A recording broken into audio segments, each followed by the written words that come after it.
To anyone tuned in, this is the Men, Church, Stuff podcast. It's the show where brothers-in-law DJ Culp and Brad Coleman talk about what it's like being Christian men in today's society. Having spent our entire lives immersed in church culture, we want to share our experiences with other men who are willing to listen.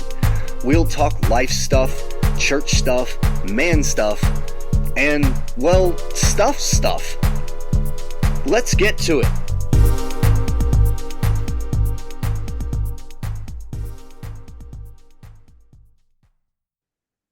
Greetings, podcast land. Welcome to the Men Church Stuff podcast. I'm one of your hosts, DJ Culp. Always here with my brother-in-law, Brad. How you doing, man? I'm doing good. We get to talk about Dr. DJ today. I am in the hot seat today. Yes, yes, I am Dr. DJ. It's ridiculous. Brad and I have actually been hanging out for going on 30 minutes now. Yeah. Apparently, him and my sister have found out that when you use the McDonald's app to try to order ahead, that what they actually do is they'll receive your order, they'll receive your payment, and then they'll sit in their restaurant and laugh at you as you just sit in the parking lot. They'll point and they'll wave, you know. It's funny. I think they were watching because they waited until we went to check the bank account to make sure it came out, and here the lady pops up. Oh, sorry. It's like, oh, we got your food. Yeah. They're looking, guys. They're looking. Get it ready. Get it ready. They care now. I mean, I got nuggets and fries. How long does it take to get that? Like, you already got that ready. Yeah. That is in there. You're looking at it. Who's that car sitting out there? I think that's the online order. Okay, start the timer. Let's see how long they sit there. Go. Oh no, it looks like they might call somebody. We better go now. Go. So, I mean, in fairness, they were pretty busy, and they're not Chick-fil-A. So, dude, no doubt. Like, I'm not going to say we probably need like a whole Chick-fil-A episode, but we definitely need to do like a whole bit sometime on Chick-fil-A, because I think they turned the whole world's heads during COVID. But I think we should let Chick-fil-A run the government. No doubt, man.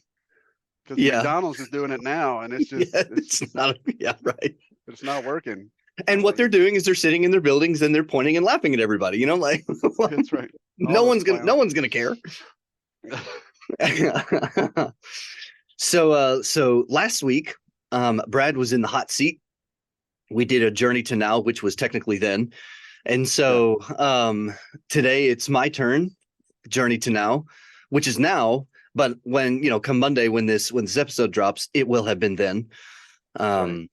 So Brad, I passed the torch, the baton to you, my friend. All right. So, DJ, in your notes, it's preamble. So, 4 and no, yeah, right. That's the Gettysburg Address. Anyway, so DJ, a little bit about this guy. So you were talking about you gained a brother. Well, I gained another brother when I came into the family, and really appreciate it. I remember one of the first times meeting you was when you came and visited us, your sister at college. You came to Eastern, and I liked you from the get-go. One of the things that I love about you, DJ, is you love jokes. You love wordplay and all that stuff. You love to kind of hit other people with that, especially your sister. But the important part is, but you receive it just as well. Oh gosh, yeah, man. Right? You just so it's a fun back and forth, and I think that's one of the things with your and my relationship is like we're always looking for that way that we can just jab each other in a fun way, and like like you were saying when your sister was leaving, that she kind of jabbed you, and you were like, "Oh, is that the best you got?" Like, what a world we live in where that's the just recycling all of the, do better. That's right. Yeah. Anytime like someone, in my opinion, anytime someone like wants to be sarcastic, that is an invitation to see if you can like one up them. It's not I'm so sorry. My apologies. You're right, sir. You have taught me my lesson, like, no. Yeah. No. But also, with you, DJ, you and Tabitha both just have that, just your faith in Christ and your focus like on that. One of the things when I look at raising our kids is I look and go, okay, what did David and Missy do right? Obviously I look at my parents too, but I mean, like, yeah, when we're talking about you today, not me. So, what did David and Missy do right that they have, their children who are continuing to just persevere in their faith, continue to grow in their faith in Christ. Also, one of the things that your sister often says about you is that you're Metro. And so for you guys that don't know that, it means that like he is a guy who is completely straight, loves his wife, loves Shara, but has a great sense of style. and so she will go sometimes, I need to call DJ and see if this matches. Will these shoes go with this dress? Because she'll look at me, because DJ, she'll look at me and she'll go, does this match? And I'm like, I don't know. It looks okay to me. I mean, there are times when I'm like, no. And if I think it doesn't, yeah, don't wear that out in public. Yeah. But right. But most of the time, like, it look, sure, I don't know. Why are you asking me? Sometimes I'll say, call DJ. Yeah. That's awesome. But again, and we've talked through the years that you're a guy of great precision. Like, I know this is funny. It sounds funny, but like, I love to watch you, like, make a pot of coffee, because you're so precise. Like this has to be perfect. And I'd make fun of you for that. I would. But you make a heck of a cup of coffee. So like I can't argue with the results. Right. Yeah. It's like, so if the results are there, now if you did that and the coffee was horrible, like I'd be like, dude, something's wrong. Yeah. Yeah, you're messing around and you're not doing it right. just dump it in there. Yeah, man. So it's all about grounds to water, and the amount of grounds to cups of water in a carafe. The magic number is 2 tablespoons of coffee grounds to 1, like, when I say 1 cup, not 1 coffee cup, but a measuring cup, like the volume. 2 tablespoons of coffee grounds to 1 cup of water, and that's it, man. There you have it, world. Is the secret. That's the magic formula. Yeah. And here's the thing is, now I know the secret, and now it's my fault that I don't do it. That's true. Yeah, you have now been empowered, Brad. I'm still taking the bag and that's probably about 2 tablespoons per. Sometimes I make a great pot of coffee, and sometimes it's too strong, and sometimes it's too weak, and I can't replicate it. But that's who I am. So funny. I did find a thing. One of the things that we joke about is kind of Yankee versus Southerner or country guy. So, lay it on me. Yes. Yes. So here's a you might be a Yankee. Yeah. Oh, I can't wait. Yeah. So you might be a Yankee if you've never had an RC Cola. I want to say that I think I've only had like 1 or 2, and they were terrible. Okay. Yeah. They were that's horrible. There you go. Like, they're so bad. Well, and you've been educated now on this next one. You might be a Yankee if you have no idea what a polecat is.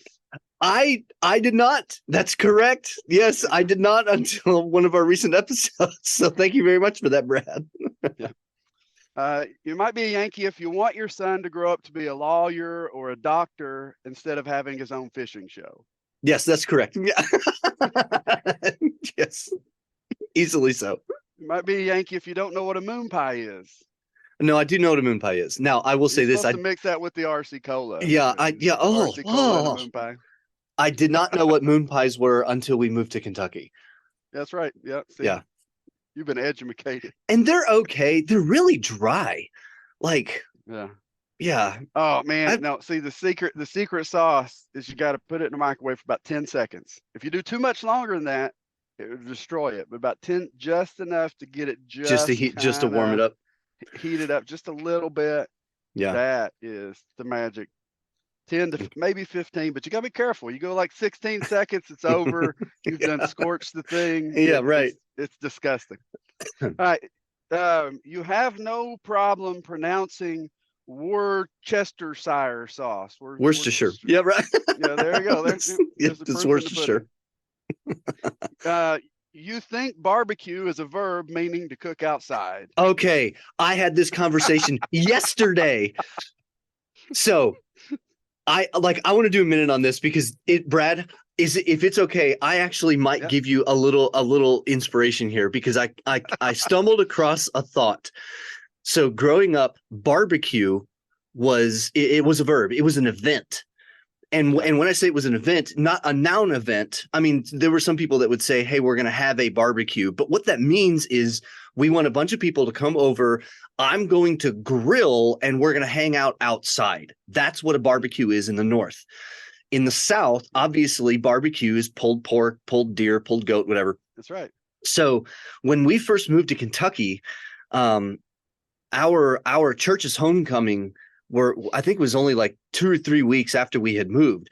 And so they did this huge to-do, giant spread, Southern cooking, and so we had 2 things of barbecue, a bunch of baked beans, potato salad. I mean, it was that kind of spread. And everybody kept asking me, so DJ, do you like barbecue? And I didn't understand their question, because like, that's like me asking you, Brad, do you like truck? Not a truck. It's like I do, DJ. And I was like, affirmative. Yeah, I like truck. But I didn't understand what they meant. It wasn't until about a month ago, because this is how dorky my brain is, listeners. A month ago. That barbecue has 2 spellings, and they are both accepted. BARBE is the way that the first, 5 letters that are consistent. Spelling 1 ends with CUE and spelling 2 ends with QUE. I think barbecue QUE is the food and barbecue CUE is the event. All right, so we just keep it simple. Where I come from, we call it a cookout. Yeah, right. You can have barbecue at your cookout. Well, I wanted to share that with you because I got really excited. Like, wait a minute, there's 2 spellings, and I'm pretty sure one's not British. Like, this is we make it simple. See, cookout, that's opposite of cook in, but you don't say cook in because that's just what you do normally. So that'd be silly to give it a name. So just cook. That is. Oh. So if you're going to cook that's a fun one, Brad.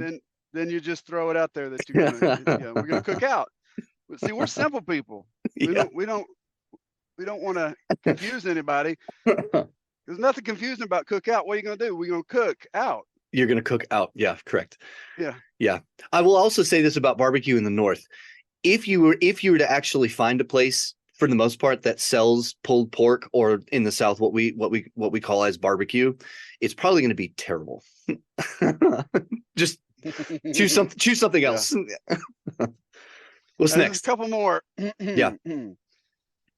You've never planned a vacation around a gun and knife show. True. That can't be more true. For breakfast, you prefer potatoes au gratin to grits. Oh gosh, dude, yeah. Like grits are amazing. except for don't put barbecue sauce in them. That's a story for another day. Oh, the only kind of grits that I like, and I learned to like these when we were in Mississippi, is shrimp and grits. But they have to be cooked right. You can't live in Mississippi and not eat grits at some point.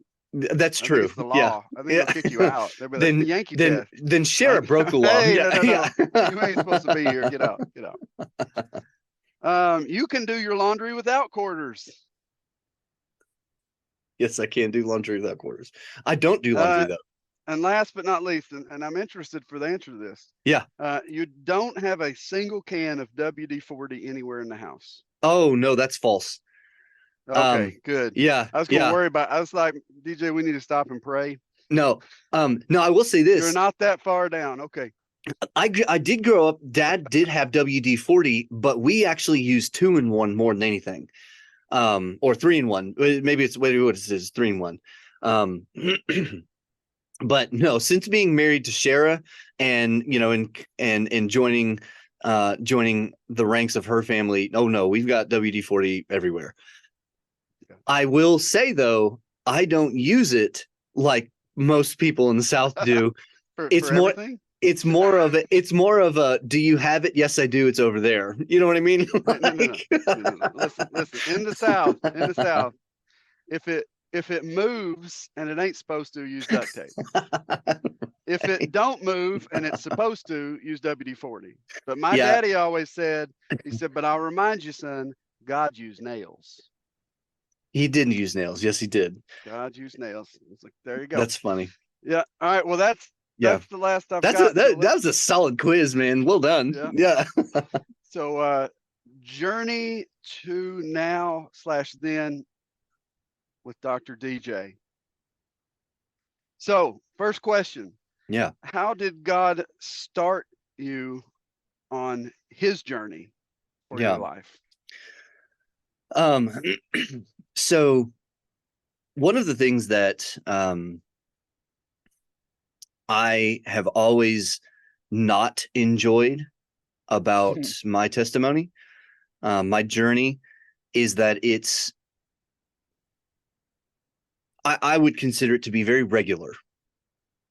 No such thing, but okay. I know, right? I do know that. I do believe that it's not. But Brad, your journey as a child, with birth and growing up, I didn't have that. And not to say that, not to say born? Yes, I was born. Yeah, right. Wow, gosh, this is an interesting story already. Go on. No, yeah. I'm here to talk to you about other dimensions that you want to understand.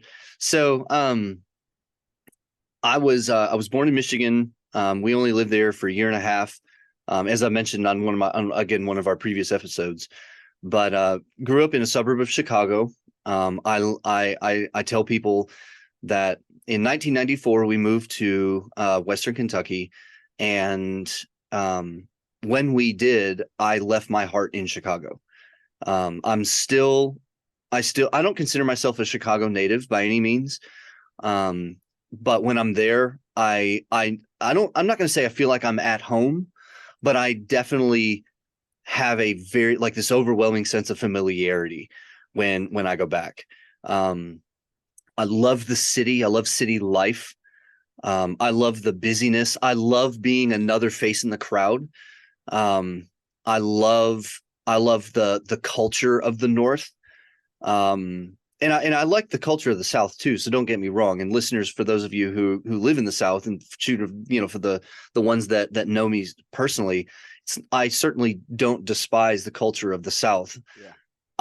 But I really love the culture of the North. I remember distinctly the intersection, actually, Brad.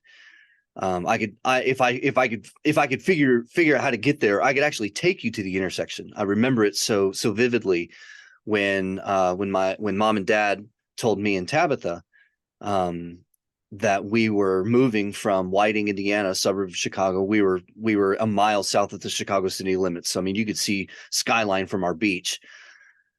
I remember the intersection where they told us that we would be moving, and it was absolutely devastating. Yeah. So to kind of give you just sort of the bird's eye view. I grew up in a home where Dad was his pedigree, his academic pedigree, his intellectual pedigree. He was a psychology major, philosophy minor, and actually speaks that if he were to do it again, he would go philosophy major, psychology minor. Dad has never been scared at all of learning things. He's not scared of information. He's not scared of knowledge. He's not scared of what knowing one thing may or may not do to what you already know, what you could potentially know, your belief systems. He's not scared. And I grew up in that home. Brad, you know, my testimony of coming to Christ is actually very different in this regard to yours. You know, one of the things that you mentioned last week, Brad, is that, you know, you noticed that my dad asked a lot of questions. I grew up with that. Yeah. When my initial attraction to being a Christian for probably a lot of kids is not being able to take Lord's Supper. And so Mom and Dad both, but Dad specifically made it very clear.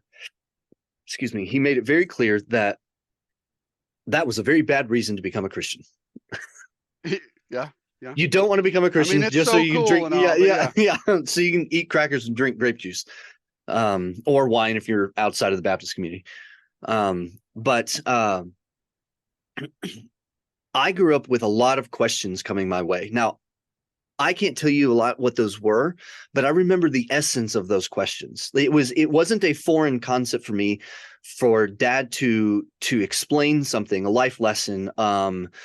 You know, DJ, here's what you did wrong. Like, you know, not issues, but scenarios like that. It wasn't a foreign concept for me for Dad to not actually tell me, but for Dad to rather intellectually walk me through. And I say all of that to say this, that when I remember distinctly, like, being very curious about what it meant to become a Christian, I would ask Dad, how do you become a Christian? And Dad would not tell me. He would ask me this, DJ, do you really want to know? And I love that about that approach. The approach very much was not going to be a bow your head, say the prayer, congratulations, I'm going to shake your hand, you're a Christian, and we're going to be done with it. This was not something to be discussed lightly. This was not something that, and I was 7 at the time, this was not something for me to even consider lightly. This was a very heavy topic. There's a lot to this. And when I really kind of began to realize Dad's not going to tell me this until I'm serious about it, I began to be serious about it. So I became a Christian at 7, actually in a Kmart parking lot. I can't tell you the exact day for the people that listeners, if there's anybody out here. Just to say Kmart, yeah, that's a pretty Southern thing to do. I accepted Jesus in a Kmart parking lot. See, I knew it was in there, DJ. It does come across. You're right, yeah. But I don't have the luxury. I love to hear people who say that my Christian birth date is, and they like, I don't know when it was. I do know that it was close to St. Patrick's Day, because when we were done, when I accepted Christ, I asked Dad, could I get one of those mint milkshakes from McDonald's? So, yeah. But there you go. So there you go, DJ. Every time you see them start to pop up, there's your reminder. It was like, this is the season. This is the season. That's right. Yeah. In which I came to Christ. It's true, man. So, coming back to like the whole regular idea, I mean, I was well liked at school. I was sportsy. I liked music. I had a lot of friends. I grew up with people in my school. Like, things were fine. And so the reason I kind of started not with accepting Christ, but rather the day that Mom and Dad told us that we were going to move, is because that's when my world started to shatter. Yep. And the journey that God took me on is actually dependent of where I am currently right now. It is dependent on that day. And the reason I say that is because, like, if I track data points through my life of this could not have happened if this hadn't happened, if this hadn't happened, like when you track it, it actually comes back to that particular intersection, that particular that day. So I'm in 6th grade. We moved to Kentucky, and I hated it. I could not stand it. And the reason I couldn't stand it is twofold, right? I mean, like, actually, it's what, fivefold. And the reason I say that is, like, so I'm in a new place, and that's always, you know, as a kid, that's never really a good thing. But I was a Northern boy. I was a preacher's kid. I didn't talk with a twang. I was a band geek. And I didn't grow up with anybody. I mean, I'm sitting in the batter's box and I'm missing every pitch that they throw. I'm like, I'm not from around here. You ain't from around here. Which is a horrible reason, by the way, Southern people to not accept people. It's exactly right. It really is. Like, I know a lot of people that grew up around where I grew up that, man, I'd trade them for some other people that were Yankees or other Southern folks. Like, I know, like, horrible criteria. Horrible. And you know, we're in 6th grade and they operated by that criteria, and Tabitha and I, actually Tabitha had the opposite experience that I did. So I was left to deal with it. I just had to deal with it. That was my new scenario. So I start to get involved, you know, and I'm in band. I start playing baseball, and I've got some friends going, but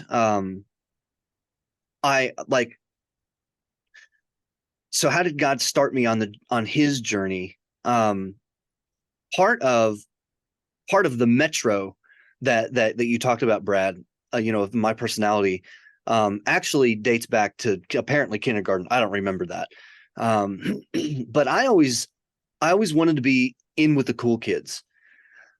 It was interesting for me to think that way, because in elementary school, I didn't think that way. You know, and maybe that may have had to do something with the fact we were in elementary school too. But in middle school and high school, I wanted desperately to get in with the cool kids, and I was not going to do whatever it took, but I did. Like, I towed the line, and that's actually my personality. My personality is not uber conservative, stay far away from anything that can hurt you. My personality is, how close can I get before it hurts?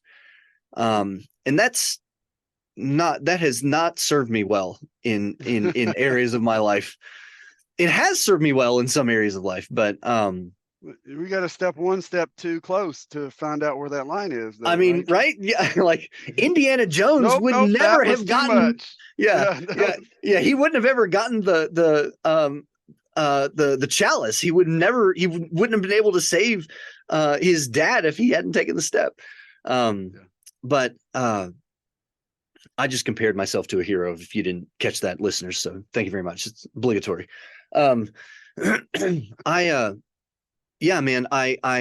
try to get in with the cool kids. So I kind of had this dichotomy experience in high school, that I was a band geek. I knew that I was good at music. I found out through trial and error that I wasn't as good at other things as I was music. And so my first step into really understanding what God was going to do in my life actually came when I went to college, because Murray State University in western part of Kentucky is in our backyard, or was in our backyard where we lived. And I actually knew the marching band director, knew some of the people at the university. And that's a crazy important step, because that step would not have been taken. Guarantee, Brad, I would not have attended Murray State University if we hadn't moved. And it was at Murray State University that I met my wife. Mm-hmm. And it was because of the campus minister at the BSU, Baptist Student Union, now Baptist Campus Ministries. It was the campus minister at the BSU at Murray State University that was her uncle that kind of became like a vicarious glue, if you will, to our relationship throughout the years. Yeah. So, when you ask, how did he start me on that journey? I had I rededicated my life at 14. To kind of backtrack, I rededicated my life at 14 because I got to a point of not actually knowing or even kind of believing if I accepted Christ, like for real, when I was 7. I was actually baptized the second time, which is, looking like in hindsight, I think was really silly. But at the time, I didn't really know. As an adult, looking back on my faith experience at age 7, it was 100% authentic, no doubt whatsoever. And I loved, Brad, how you simply put in yours last week of, I asked Jesus to come into my life and forgive me my sins, and he did. When I got into my teenage years and even into my adult life, I was plagued by sin that caused a lot of doubt into the authenticity of that faith experience. But so do you feel like what you just did was answer the next question? Sure. Which is, how/when did you surrender to his journey for you? Or do you think that's a different answer? So no, that is a very, very different answer. Okay. I went into Murray State University as a music education major because I had tons of zeal to be a high school band director. While I was there, I was around a lot of people that did not care about their subject as much as I did. And it confused me. So much so that when I left, I actually didn't want to be professionally associated with them at all. Yeah. Because as a musician, if you are not performing music on any level, or if you don't have a care for it, I'm confused as to why you're even doing it. Right. As to why you're teaching it anyways. Now, if you want to be a hobbyist, you get to choose your schedule, and that's a wonderful, wonderful outlet for people. But professionally, for folks that claim this is what I'm going to do and this is going to be my identity, and I don't do it, it confused me. I left Murray State University. Pause. Sorry. My percussion professor was a jazz drummer out of New York and did a lot of work in Indianapolis. He took for 10 years under one of the greatest jazz drummers that has ever lived, Elvin Jones. But Dr. John Hill at Murray State opened my world. God used him to open my world to what playing the drum set, not as a drummer, sort of like the stereotype punchline that you hear in musician jokes, but like as an artist. He really opened my world to what that was like. And I left Murray State University wanting to do nothing but play, nothing but perform. I wanted to move to Nashville or tour, studio, anything. It didn't matter. Oddly enough, none of that actually happened. I was on the road for 6 months. It wasn't what I thought it was. I loved life on the road, but I didn't. The setting was wrong. There was something wrong about it. So much so that we were based out of Roanoke, Virginia.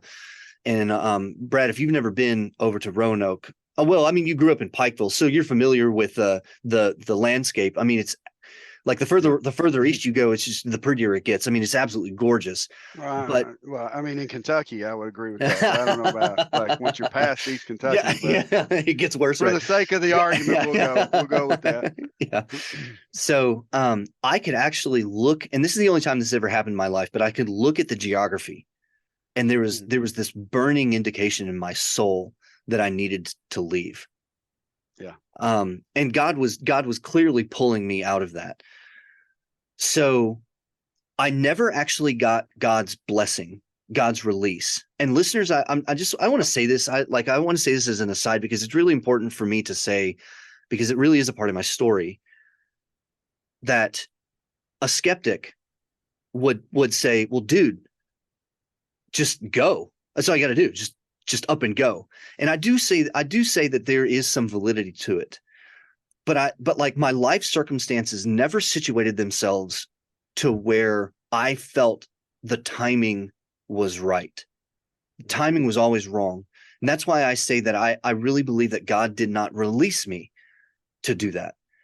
So I moved back to Murray, Kentucky, because I just had, like, I spent so much time there. You know, Brad, you joke that you spent 4.5 years getting a 4-year degree. I spent 6 years getting a 4.5-year degree. Yeah, I know, right? So I had one of us has a doctorate. That's true. No, I didn't get it from there. I went back to Murray just because I had footing. And for 1.5 years, I worked as a dishwasher in the basement of a hospital, trying to figure out what to really do with my life. Shara and I got back together. We dated previously in college, but we got back together. And when I got this music education degree, and I knew this life circumstances had not laid themselves out yet to be able to move to Nashville and pursue the performance degree. So I just I was a dishwasher in the basement of a hospital. I had to do something else. So I got a job. I started applying for band director positions, and there was one actually in the same school district that I student taught in. And when they offered me the job, I took it, number one, as a way to get out of my current circumstance, but number two, is a way in, like, really deep down, I took it as a way to tell God, I have no desire to be a teacher, and I'm going to take this to show you that. And now maybe you'll let me go do what I want to do. Yeah. That response is correct, Brad. That is correct. Yes. Well done. Yeah. A laugh, like a chuckle of, yeah, you don't know who you're playing with, do you? Is correct. So I took the job, and I realized that teaching is my spiritual gift. Mm-hmm. And I didn't want it. Yeah. That is a critical part of my story. Yeah. To know that I grew up around Christian parents who are searching after the will of God in our lives, regardless of where that takes you, regardless of what circumstance that puts you in, even if that means you don't get to live close to them. Yeah. Growing up in that kind of a home, constantly searching, allowing me and raising me in an atmosphere, in an environment that is very conducive to whatever God has called you to do. You got to do it no matter what anybody says. Yeah. Including yourself. Yeah. That is when I accepted, okay, I guess this is me. And there's Savior and Lord, man. Savior's the easy part. I mean, it's hard because we got to admit we're a sinner. Well said. But Savior is one thing. But Jesus is Savior and Lord.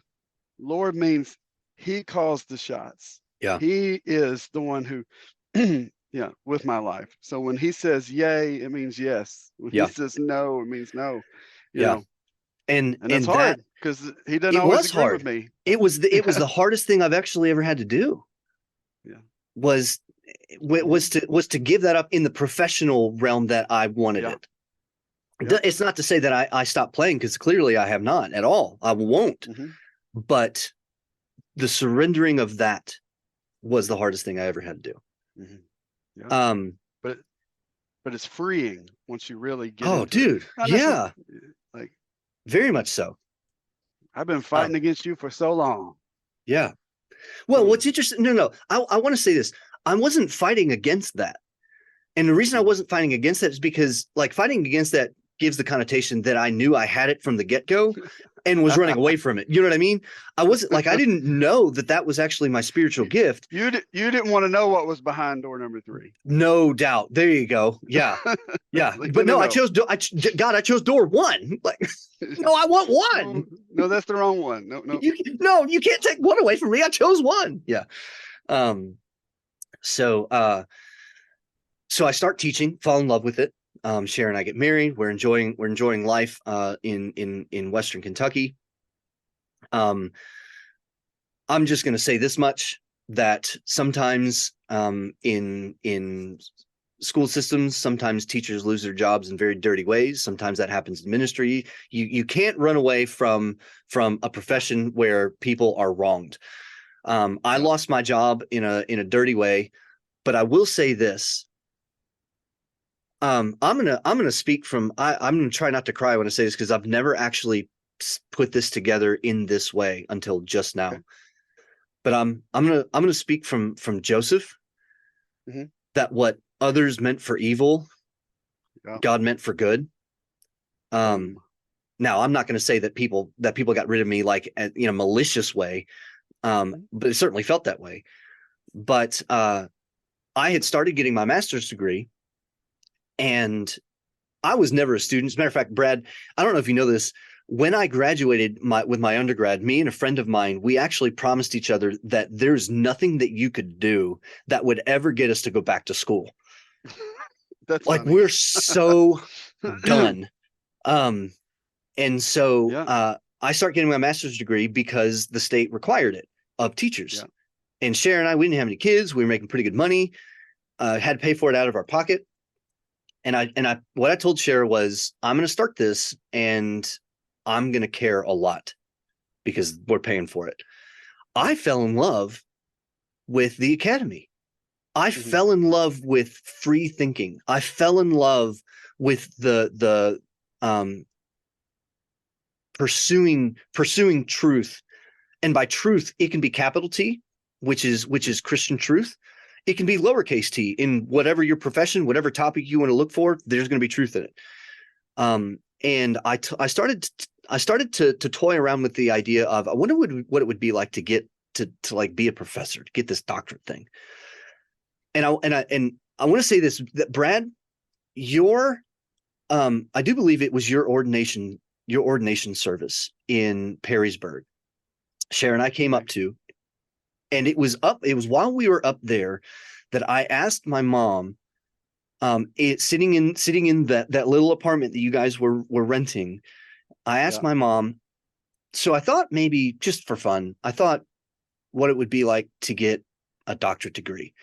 The reason I said that, I was mentally using that as a way to get myself to stop thinking about it, because I knew for a fact that my mom was going to say, DJ, it's probably not you.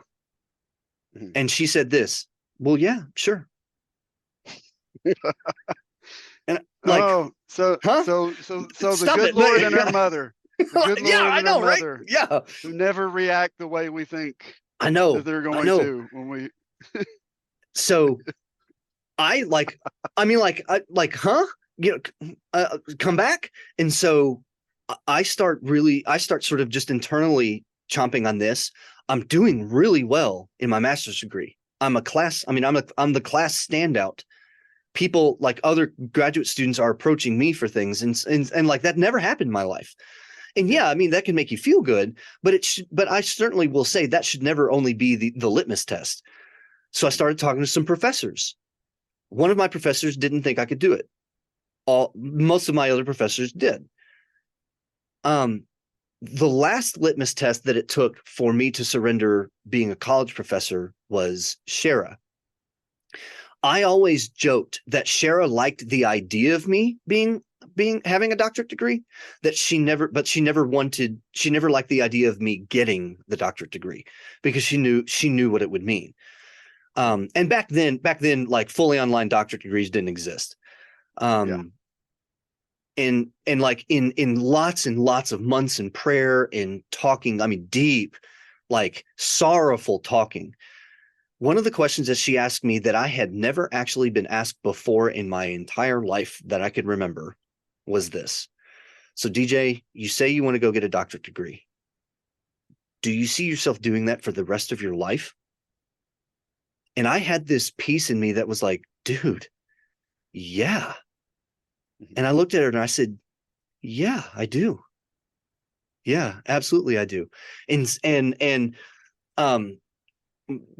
unless you want to, Brad, like I don't necessarily want to go into, the whole story of going down, but I, got accepted to the University of Mississippi, and got a job at Bethel University in Western Tennessee, got a job here at Union, which is where I'm currently at.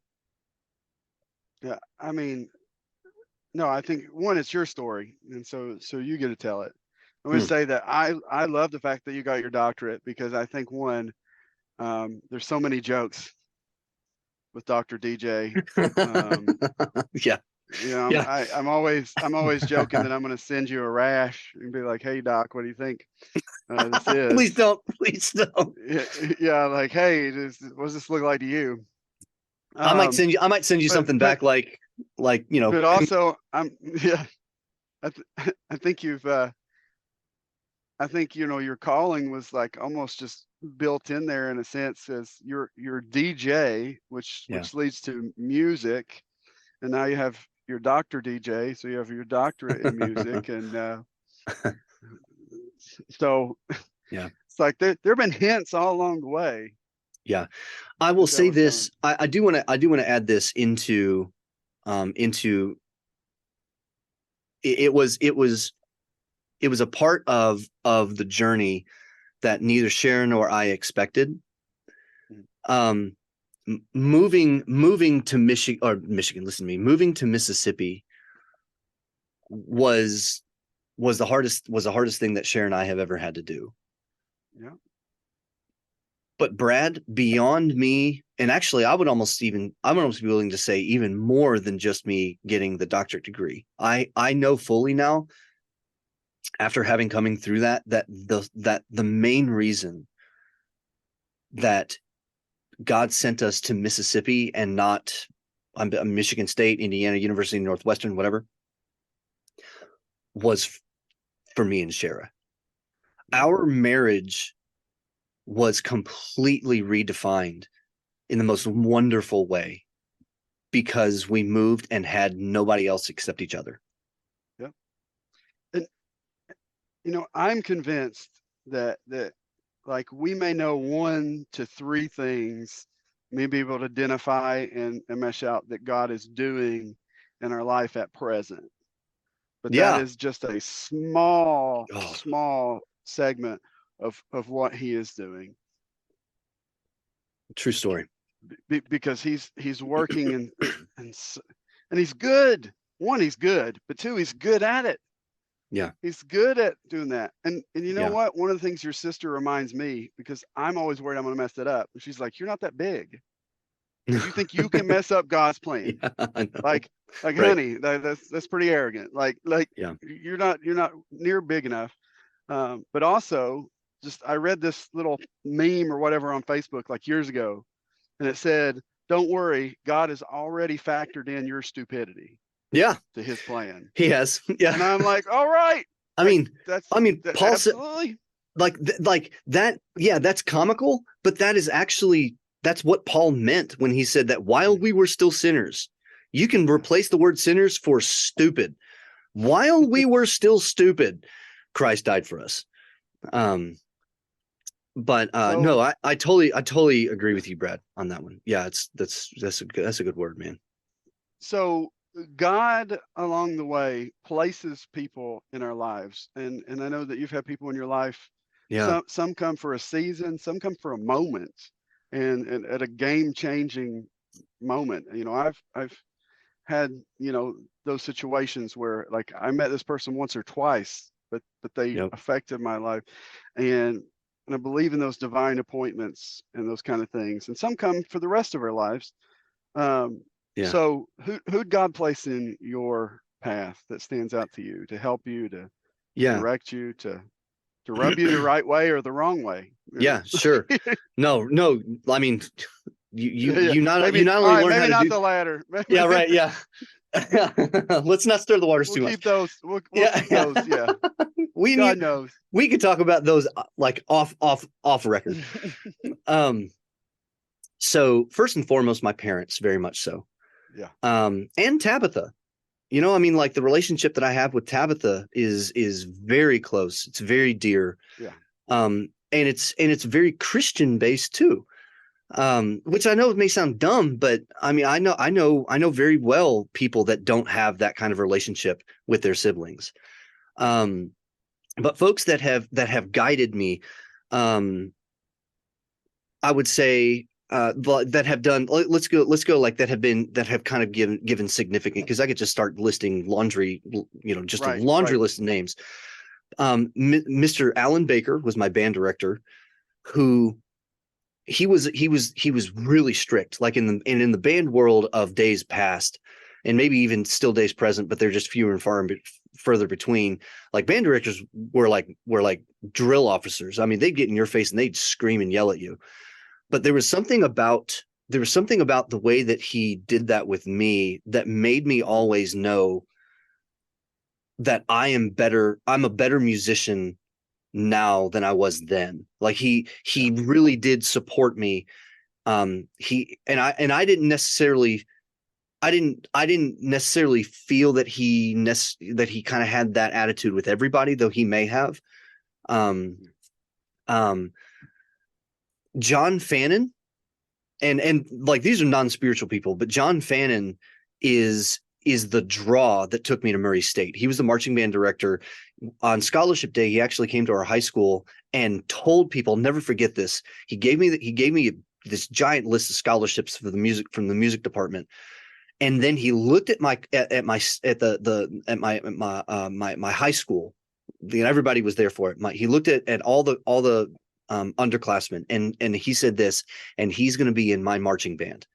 There was this huge sense of like community and pride that I felt in that statement. Dr. John Hill was a godsend at Murray State. Dave Eden and Boyd Smith at First Baptist Church of Murray are two of the most critical spiritual mentors that I've ever had.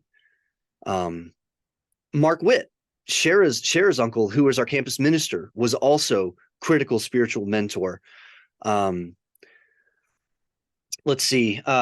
So kind of moving. Oh gosh, Brad, when you said you may have only met him once, Dr. Amy Aucoin, Aucoin, Aucoin, was a vocal professor that I think she spent like a total maybe of 3 years, 4 years max at Murray State before she left.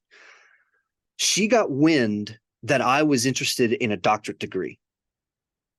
And she independently reached out to Alan Spurgeon down at the University of Mississippi and said, there's this guy up here, master's degree, great student, good percussionist, who is interested.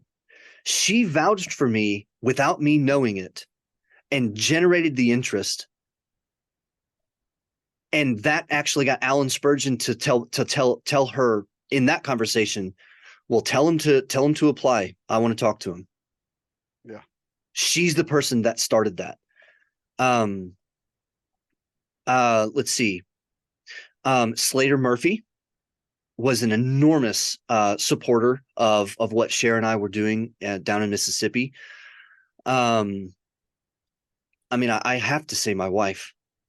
I'm sorry I didn't start with that, but I have to say Shara. She's going to hear this, and she's going to, and because I said I'm sorry I didn't start with her, she's probably going to shoot me the look like, why didn't you start with me? But the way that she has supported me in our marriage of just being open to talk about things. Gosh, man. Listeners, if you all have marriages where you're unsure if you can talk to your spouse, I would strongly encourage you guys to figure that part of it out, because being able to, it's huge. Being able to freely and in a safe way speak to your spouse about anything is the only way that God's gonna strengthen that marriage. You've got to, the depths of it is going to be dependent on your ability to communicate with one another. Yeah. And that's a continuing thing, I think, because one of the things we have to realize is that we're people and we're changing, and their spouse is a person and they're changing, and we're changing together at the same time.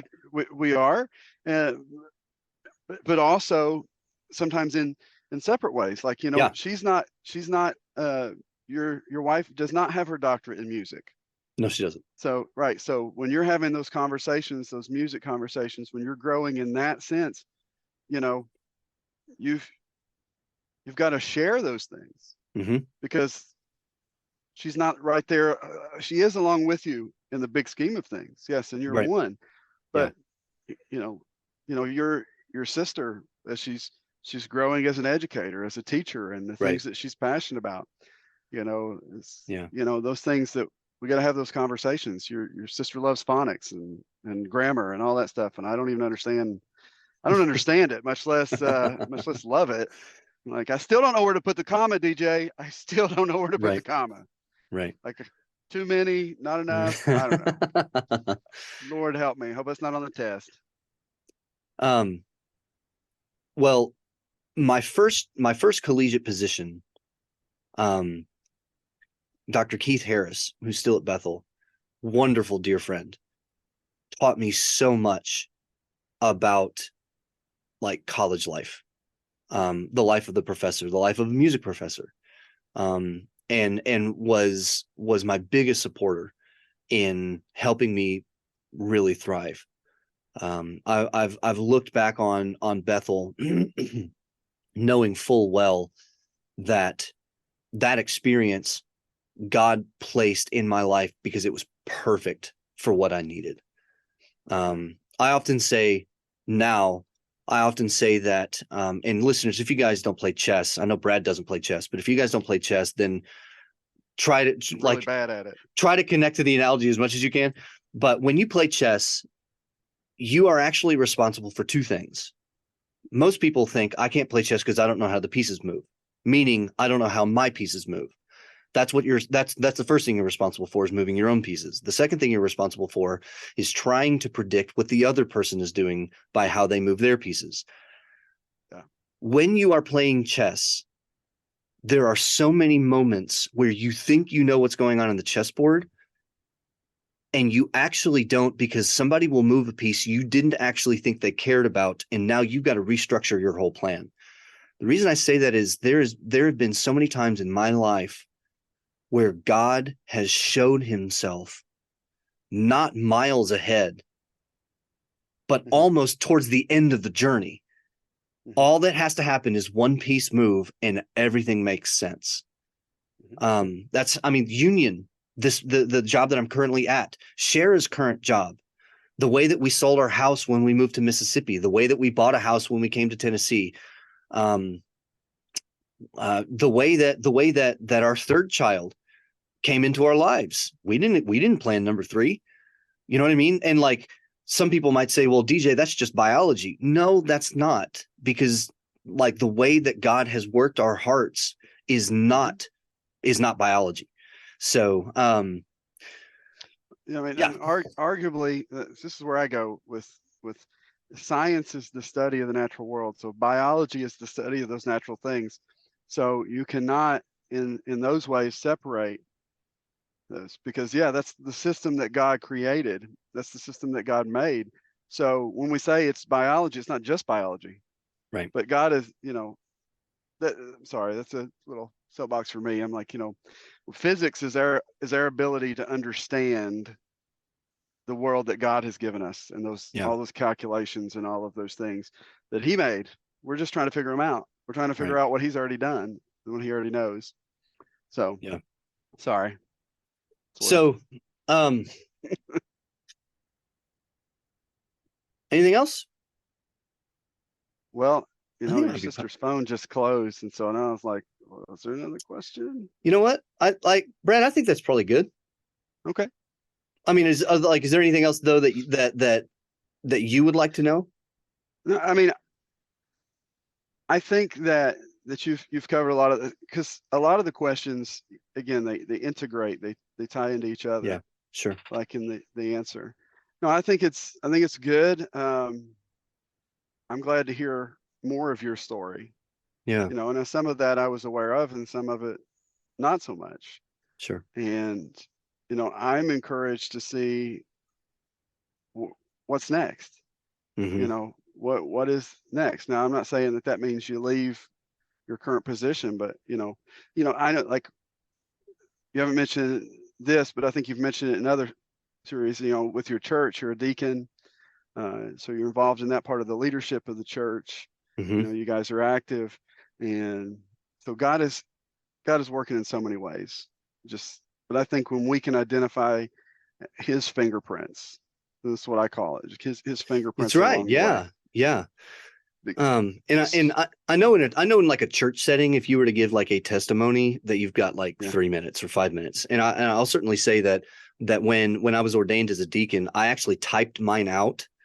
Yeah. And I explained to him, I did this. So my apologies if this seems just kind of stoic, but I need to do this so that I could actually get done with this in a very small amount of time. But it's looking at the data points in the past to really identify very deliberately, where was God working? How is this not just happenstance?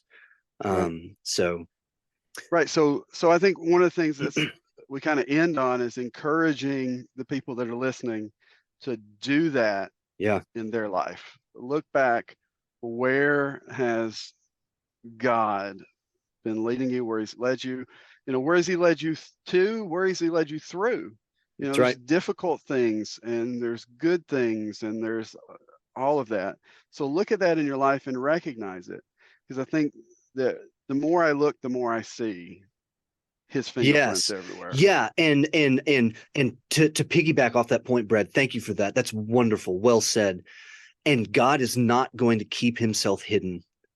Right. If you want to find out where he really has been in your life, you got to start looking for it. And one of the easiest ways to start looking for it is to talk about your past, to talk about your journey. Because seriously, Brad, until you said with the people in my life that have